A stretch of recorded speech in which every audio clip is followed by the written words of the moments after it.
দিদিয়ার হাতে বানানো princess hairband দিয়ে শুরু হলো জন্মদিন উদযাপন। ঠাকুর প্রণাম, ঠাম্মি দাদু ভাইয়ের আশীর্বাদের সাথে এগিয়ে চলল পরবর্তী ক্ষণ। সন্ধ্যায় হলো ছোট্ট আয়োজন, আপনজনদের নিয়ে বড়দের আশীর্বাদ আর ভাই বোনেদের আদরে ভরে উঠল পঞ্চম জন্মবার্ষিকীর সন্ধে। সুস্বাস্থ্য আর সুন্দর মানসিকতায় ভরে উঠুক তোর ভবিষ্যৎ। ভগবানের কাছে এটাই প্রার্থনা, দেহ হোক সবল আর চরিত্র হোক সৎ।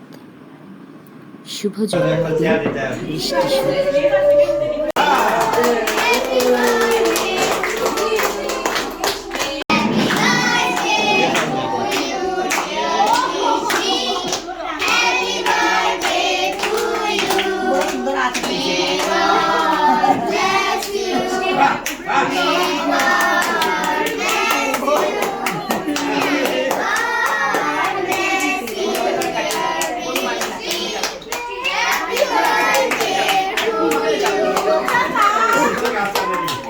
चलो काटी दो, केक काटो।